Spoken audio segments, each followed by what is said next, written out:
جو اپنے لیے پسند کرتے ہو وہی اپنے ماتحتوں، اپنے ملازموں، اپنے غلاموں کے لیے پسند کرو۔ جس طرح کا تم چاہتے ہو کہ تمہارا لباس ہو وہی اپنے ماتحتوں ملازموں کا لباس پسند کرو۔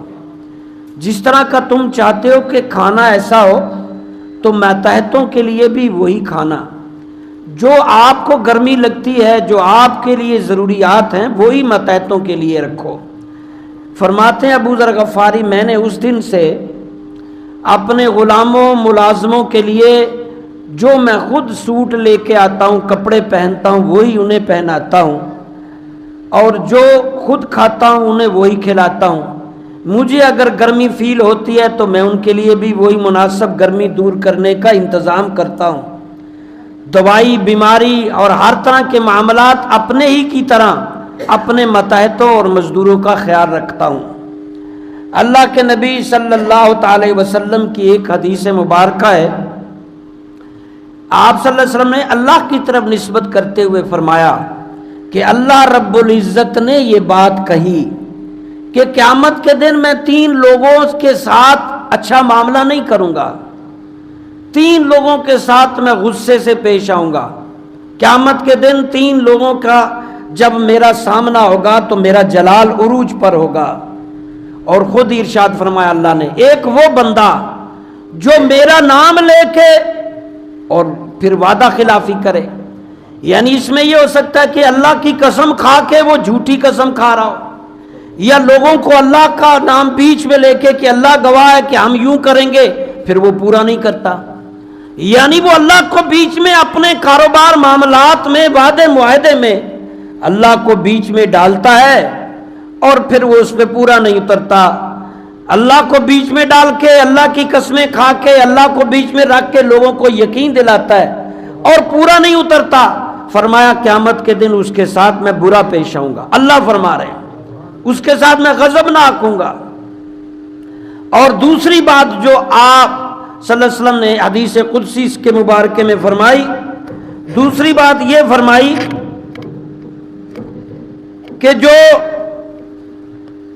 انسان آزاد کو بیچے، انسان کی قیمت کھائے۔ اب اس کے اندر بڑی وسعت ہے۔ انسان آج کل جدید طریقوں سے انسان کو بیچتا ہے۔ پہلے زمانے میں یہ ہوتا تھا کہ انسان اس نے بیچا، اس نے خرید لیا، لونڈی یا غلام جو بھی۔ اب جدید طریقوں سے خریدا جاتا ہے، اس کی مجبوریاں کلیئر کر کے اس کی مجبوری بنا کے خریدا جاتا ہے، اس کے ارمان خریدے جاتے ہیں، بیچے جاتے ہیں، اس کی سوچ، اس کی ضروریات بیچی خریدی جاتی ہیں۔ تو جو بھی انسان کی خرید و فروخت میں ملوث ہوگا، انسان کی مجبوریاں خریدے گا، ناجائز قسم کے راستے نکال عورتوں مردوں کو تھوڑی جز وقتی یا کل وقتی خریدے گا، جیسے عورت کو ناجائز خرید لیتے ہیں گھنٹے کے لیے، زنا کرنے کے لیے، چند منٹوں کے لیے، اسی طرح انسان تو جو بھی کسی آزاد کو خریدے گا، آزاد پر قبضہ کرے گا، اس کو لالچ دے کے اس کا امیج، اس کی سوچ، اس کی آزادی، اس کی خود مختاری خریدے گا، یا کسی آزاد کو آگے بیچے گا، جیسے بردے اغوا، بچے اغوا ہو جاتے ہیں، اغوا ہو کے آگے بیچے جاتے ہیں۔ بہت ساری عورتیں اغوا کی اور آگے 5-5 لاکھ 10-10 لاکھ میں بیچ رہے ہیں۔ انسانوں کو، چڑھتے عمر کے بچوں کو 20-15 سال 10 سال مختلف خواب دکھائے اور وہاں بیچ دیا۔ تو یہ آزاد کو بیچنے والا قیامت کے دن اللہ فرمایا میں اس کے ساتھ غضبناک ہوں گا، اس کے ساتھ میں برا پیش آؤں گا، اور اللہ کے ساتھ کون مقابلہ کر سکتا ہے؟ یہ سلطنت، یہ دنیا سب اللہ کی ہے۔ وہ غیبانہ طور پہ ایسی پکڑ اور گرفت کرتا ہے انسان کو سمجھ نہیں آتی۔ تو اللہ کی گرفت، اللہ کے غضب کو دعوت نہ دیں، انسانوں کو نہ بیچیں، انسانوں کی مجبوریاں نہ بیچیں۔ اور تیسری بات جو اس حدیث قدسی میں اللہ نے ارشاد فرمائی وہ یہ، سن لے مزدور ڈے ہے، آج مزدور ہے، یوم مزدور، یکم مئی۔ تیسری بات اللہ نے فرمائی وہ بندہ جو کسی سے کام کروا لے مگر اس کا معاوضہ نہ دے، مزدوری کروا لے مگر اس کی مزدوری ہڑپ کر جائے، مہینہ کام کروایا تنخواہ ہڑپ، سارا دن کام کروایا ہڑپ، گھنٹہ کام کروایا ہڑپ، یعنی کام لے لیا معاوضہ نہیں دیا، کچھ معاوضہ رکھ لیا یا سارا۔ اللہ فرما رہے ہیں میں قیامت کے دن اس کے ساتھ برا پیش آؤں گا جو مزدور کی مزدوری کھا جائے، مزدور کا معاوضہ نہ دے، مزدور پر جبر اور ظلم کرے، مزدور کی حق تلفی کرے اور مزدور کی مزدوری ہڑپ کر جائے، نہ دے، قیامت کے دن وہ اللہ کی بارگاہ میں وہ اللہ تعالیٰ اس کے ساتھ برا پیش آئے گا، اس کے ٹھکانہ جہنم میں ہوگا۔ تو یہ آج سے 1500 سال پہلے ہمارے دین اسلام نے مزدور کی مزدوری کے معاملات بھی طے کیے، اور جو مزدور رکھتے ہیں ان کے لیے بھی ہدایات دی۔ ابھی آپ نے حدیث میں سنا ابو ذر غفاری وہی کچھ کھا پہن رہے ہیں جو مزدور کو دے رہے ہیں۔ تو یہ چیزیں ہوتی ہیں، آپ اتنے بے حس بے رحم نہ ہو۔ جیسے یہودی اور ہندو ہیں، دنیا میں دو قوموں کی اکثریت، ہو سکتا ہے اس میں کچھ اچھے بھی ہوں، ایک یہود اور ایک ہنود۔ ہندو اور یہود یہ عمومی طور پر خود ملازم بننا پسند نہیں کرتے، یہ دوسروں کو ملازم مزدور غلام خریدنا پسند کرتے ہیں، اور دنیا میں ان کا ہی بزنس ہے۔ آپ یورپ چلے جائیں، عربوں میں چلے جائیں، زیادہ ہندوستانی ہیں، ہندوؤں کے بزنس، ہوٹل مینجمنٹ سسٹم، اور یہودیوں کے، آپ کے یہ عرب ملک سارے یہودیوں کا ٹھیکہ ان پر، یو ای ساتوں ریاستیں ان کی ٹھیکے پہ ہیں، قطر ان کے ٹھیکے پہ ہے، سعودی عرب آدھا ان کے ٹھیکے پہ ہے۔ تو یہ سارے یہودی اور ہندو ملازم رکھتے ہیں، غلام خریدتے ہیں، لونڈیاں خریدتے ہیں، بیچتے ہیں، اور آج بھی۔ اور ہمارے اسلام نے اس کے لیے سارا سلسلہ، اور یہ آپ کو پتہ یوم مزدور جو رکھا گیا ہے، یہ ہم نے مسلمانوں نے تو نہیں رکھا، یہ امریکہ والوں نے رکھا ہے۔ جب ظلم کی انتہا کر رہے تھے مزدوروں پر، کام کروایا، پوری مزدوری نہ دی، کام روٹین کا 7 گھنٹے، وہ 9 10 گھنٹے کام لے رہے ہیں، اوور کام کروا رہے ہیں، اوور ٹائم نہیں دے رہے، اور پھر مزدوروں کا احتجاج رنگ لایا۔ یہاں احتجاج رنگ نہیں لا سکتا پاکستان کو، وہ اس طرح کے پیچ کسے ہوئے ہیں کہ روٹی کے لالے پڑے ہوئے ہیں، احتجاج کیا کریں گے؟ اپنا رائٹس نہیں لے سکتے یہاں، کیونکہ ہمارے پیچ وہاں سے ٹائٹ کر دیتے ہیں جہاں ڈھیلے ہو جاتے ہیں۔ روٹی کے پیچھے پڑے رات دن بیچارے مزدور، اور ان کی مزدوری سے کاٹ کاٹ کے ٹیکس، اور وہ ججوں کی، جرنلوں کی، اور بڑے بڑے عسائشوں کا معاملہ۔ تو باہر کا یہ کافی عرصہ پہلے امریکہ کے مزدوروں نے احتجاج کیا، اس کے احتجاج کی میں کئی زخمی ہوئے، کئی فوت ہو گئے، مشکلات ہوئیں، لیکن پورے امریکہ اور یورپ کو وہ سبق دے گیا احتجاج، وہ کوششیں سبق دے گیا، اور آج تک اس وقت سے لے کے سالانہ مزدور ڈے بھی منایا جاتا ہے، مزدوروں کے حقوق کو اجاگر کیا جاتا ہے، مزدوروں کو اپنا سمجھایا جاتا ہے کہ یہ مزدوروں کے رائٹس ہے۔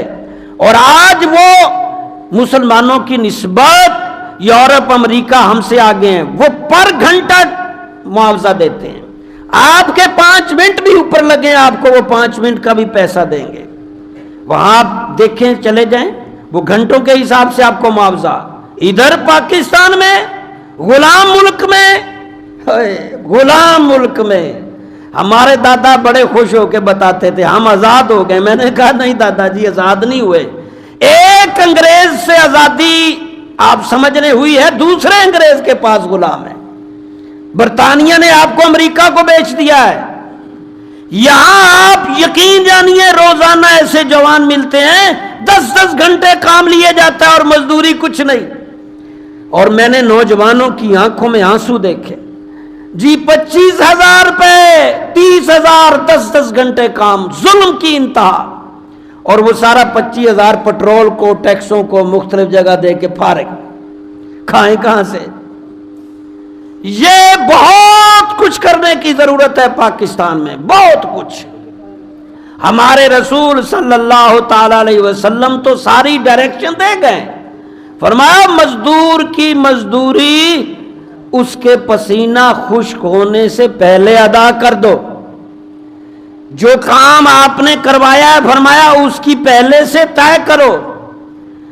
اور کچن کے حساب سے مہنگائی کے تناسب سے فرمایا جس طرح کی ضروریات اشیاء جس ریٹ جس حساب سے اس حساب سے مزدوری طے کرو.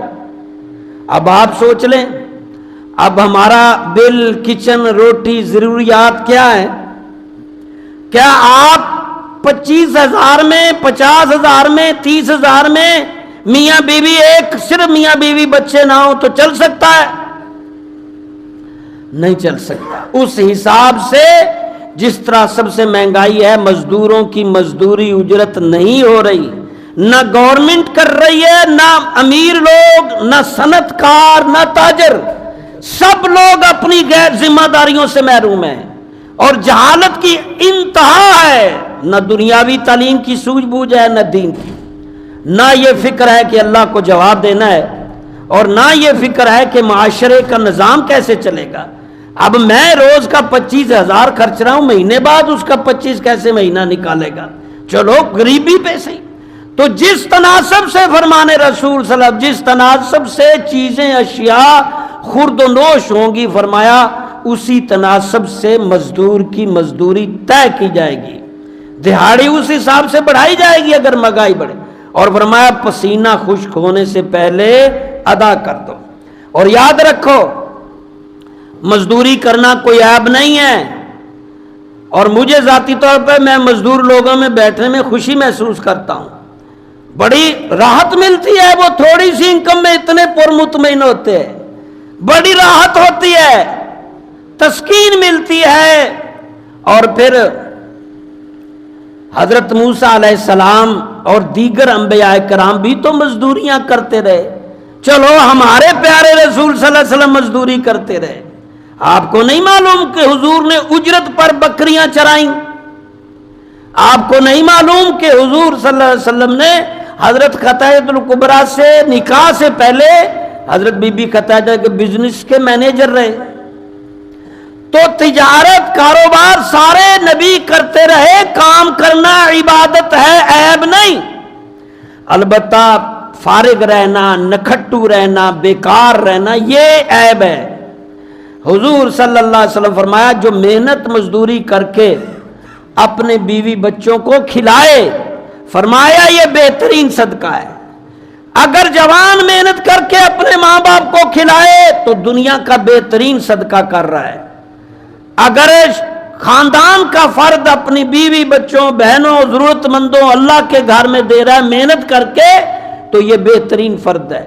اس کی مزدوری ساری عبادت ہے. سارا دن جو رزق حلال کمائیں صبح سے رات تک وہ عبادت ہے.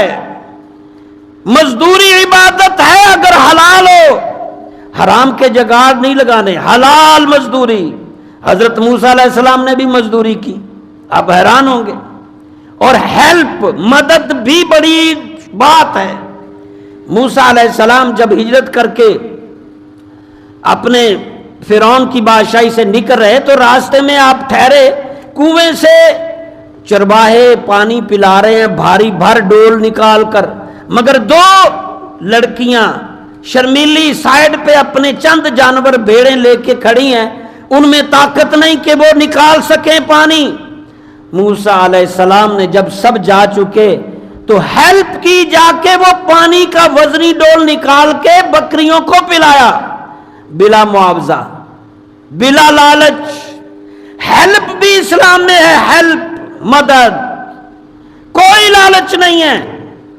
یہ ان کا استحقاق ہے، کمزور ہے آپ اس کی ہیلپ کریں، بوڑھا ہے اس کی مدد کریں، عزت کریں، ہیلپ کریں. اور پھر جب شعیب علیہ السلام کی وہ دو بیٹیاں تھیں جن کی وہ بھیڑیں تھیں، شعیب علیہ السلام آخری زندگی کے ایام میں نابینے ہو گئے، آنکھوں کی روشنائی چلی گئی، دو ہی بیٹیاں بیٹا نہیں. جب وہ چرا کر لاتی ان کا ذریعہ معاش یہ ہے یار مزدوری. پیغمبر کی بیٹیاں، پیغمبر خود. مزدوری میں کوئی تانا نہیں، مزدوری کوئی عیب نہیں. اور شعیب علیہ السلام کیونکہ معذور نبی نے ہو گیا، اور جانوروں کو جب واپس آتے تو ہاتھ لگا کے دیکھتے کہ پیٹ بھر کے لائے، آج ضرورت سے زیادہ پیٹ بھرا ہوا، پانی گھل مل گیا۔ تو پوچھا یہ بیٹا آج تو جان، کہا ایک جوان تھا، صورت سے وہ کو نورانی شخصیت لگ رہی تھی، اس نے بے لالچ بے غرض ہیلپ کی ہے۔ الغرض شعیب علیہ السلام کو پتہ چل گیا کہ وہ موسیٰ ہے، اور موسیٰ علیہ السلام کے ساتھ کمنٹمنٹ کی کہ جوان اگر تو میری 8 سال گھر کی خدمت کرے، میری بکریاں چلائے، تو اس کی مزدوری میں یہ دوں گا، کھانا بھی دوں گا، کپڑے جوتا، اس کے ساتھ ساتھ اس کی مزدوری میں اپنی بیٹی کا نکاح بھی دوں گا۔ اللہ تو مزدوری یا علی پیغمبر مزدوری پہ رکھ رہے ہیں دوسرے پیغمبر کو، شعیب علیہ السلام پیغمبر اور موسیٰ پیغمبر کو مزدوری پہ رکھ رہے ہیں، کھانا بھی ملے گا، رہائش بھی ملے گی، 8 سال کا جب تمہارا کنٹریکٹ پورا ہو جائے گا تو رشتہ بیگم بھی ملے گی۔ یار کیا بات ہے، کوئی معنی نہیں، کوئی تانا نہیں، حرام کام غلط ہے، نجائز کام غلط ہے، حلال محنت مزدوری بہت بڑی بات ہے۔ اور اکثر انبیاء ادریس علیہ السلام تو سب کے دیکھیں، کوئی کارپینٹر ہے، نوح علیہ السلام کو لکڑی کا، کوئی لوہے کا، کوئی زرہ کا کام کرتے ہیں۔ تو بزنس، کاروبار، مزدوری کوئی معنی تانا نہیں ہے۔ ہاں وہ گندا بندہ ہے جو کچھ نہیں کرتا، وہ بیکار ہے، وہ اس زمین پر بوجھ ہے، وہ اس دھرتی پر بوجھ ہے جو کچھ نہیں کرتا سوائے کہ بس مانگ لیا، اچھا بچا ہے، مانگ لیا، فراڈ کر لیا، ملاوٹ کر لی، جو دنوں دن راتوں رات امیر ہونا چاہتا ہے غلط کر کے، وہ دھرتی پر بوجھ ہے۔ تو بھائیو، اگر ہمارا دنیا کا وہ خطہ یورپ، امریکہ، پر گھنٹہ مزدوری اور پر سیر مزدوری، وہاں مزدوری لینے کے لیے پاکستان سمیت کئی اس طرح کے ملک کروڑوں کے مکان پراپرٹیاں بیچ بیچ کے وہاں مزدور بننا چاہتے ہیں، اور یہاں کے مزدوروں کا حال اللہ، مزدور مزدوری کرنا ہی نہیں چاہتا۔ جب مزدور سے پوچھیں جا کے کام کرنا، کہندا بھائی مہینے دا دیہڑی چ دے پیسہ، وہ بھی حد سے بڑھ جاتا ہے، اور پھر کام چور مزدور ہے، گھٹیا پن ہے۔ یار اسلام کے نام پہ ملک، اسلامی تہذیب، اور کسی کو اس کی کچھ پرواہ نہیں۔ جمتے ہی بچے بچیاں موبائل دیتے ہو، اور موبائل اس کی تربیت کر رہا ہے، کوئی دین نہیں سکھایا، ڈپریشن، کوئی اخلاق نہیں۔ اللہ رب العزت مسلمانوں کی خیر کرے، اپنی ذمہ داریاں نبھائیں، آمین یا رب العالمین۔ یہ تو